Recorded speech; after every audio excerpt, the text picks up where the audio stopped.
So I'm waiting outside of my client's house for a prenatal appointment, and I have about 20 minutes until my preceptor shows up. So I'm going to tell you guys a story time of when I almost took custody of my client's child. So I'm going to give you guys a little bit of a background. So this was pre-COVID. I think this was like 2018 or 2019.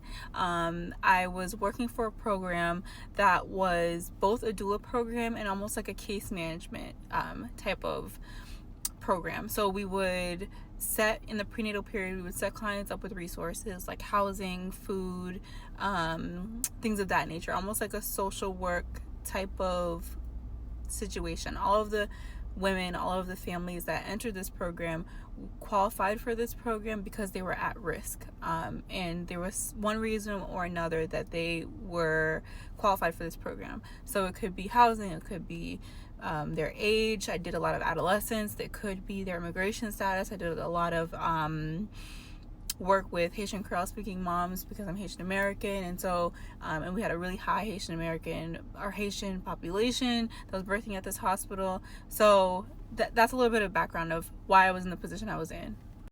Okay, so let's fast forward a little bit. I had met this mom in her second trimester. I'll give you a little bit of background without, violating HIPAA.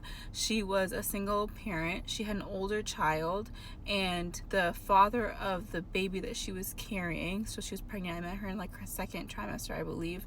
The father of that baby had no interest in participating in parenting or the pregnancy, wanted nothing to do with her.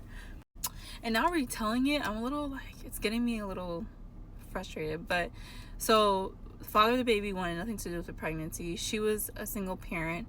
She was Haitian. Her immigration status, I don't remember if it was rocky. Her immigration status was rocky, but that didn't disqualify her from this program. This program was intended to help people who were in that type of position.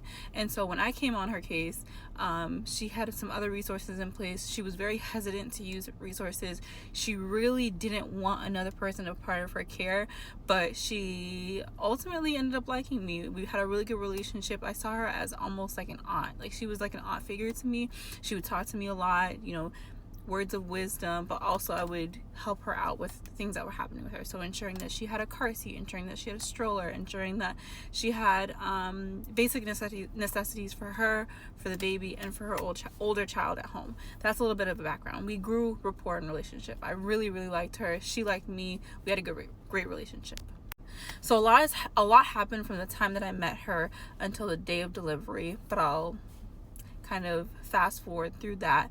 The day of her delivery came. She had a scheduled C-section. I don't remember the reason why she was having a C-section, but she had a scheduled C-section, and they told her to be in the hospital at 7 a.m. And so I was responsible. Part of my role was ensuring that she got there, that she had set up with rides and things of that nature. Part of the hospital policy when you work for a hospital, for me as an employee in my position, I was not allowed to have patients or their children in my car. So I couldn't drive them. That becomes important later on. But just putting that out there, that was part of one of the parameters around my role.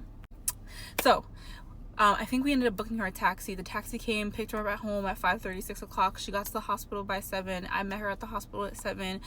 She got admitted to labor and delivery and prepped for a C-section. So I think she was ready to go for her C-section. She was in the pre-op space probably by like 9 or 10. Like, it was pretty standard amount of time. Okay. So from the time that she arrived at the hospital at 7 a.m., she was there bright and early at 7 a.m. I was there with her. Actually, I think it was even before 7 a.m. because it was still dark outside when I got to the hospital. But anyways, I digress. From the time that she got to the hospital to the time that she was prepped, we were just sitting in this waiting room, or sitting in the pre-op area. She's on her bed. We're talking, we're chatting. She's doing really well. We're going back and forth. Hours passed. 10 o'clock came and went, 11, noon. The nurses would come in every so often, but no one was saying anything. It was 1 p.m., then it was 2 p.m., and no one had said anything to me. No one had been saying anything to her. Around 1 p.m., she looked at me and she was like, Adriana, I just don't think I want to have this C-section anymore. And I was like, wait, why don't you want to have this C-section? She was like, it's taking so long. I don't know what's happening. I'm getting a bad feeling. When a woman tells you she has a bad feeling about something, believe her. Anyways, so, and it's starting to get me, like, I'm starting to, like, choke up. But so around 1 or 2 p.m., she says, Adriana, I don't really feel like I want to do this anymore. I think I should come another day to have the C-section. I'm like, I understand. Whatever you want to do, I'm okay with. Let me go talk to the charge nurse and see what's happening. I went and spoke out to the team, and they explained that there had been a couple of emergency C-sections that came up, but she's next on the list. Like, they're apologizing. Like, they don't, they didn't anticipate that it would take this long, but she shouldn't go home. She should stay. She's already prepped. She's gonna go in next once a spot opens up. Because this is like a case management / doula position that I was in, part of my role was to ensure that my client had childcare set up, and so it was part of my job to ensure that I knew what the plan of care was for the child's, or for the patients, for Jackie, no longer Jackie, for Jackie's older child, right? She had an older daughter.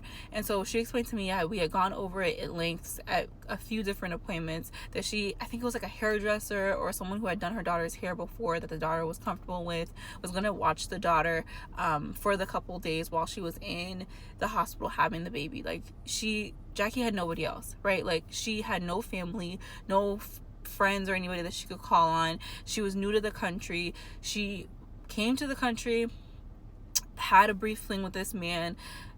I believe the man was married. I don't even remember, but the man wanted nothing to do with her, knew that she was pregnant, wanted nothing to do with her. So there was a lot of different social factors happening. Her life was kind of in flux, and so she was relying on this hairdresser or this friend of a friend, whoever this person was, to take care of her older daughter so she can come in and have the C-section.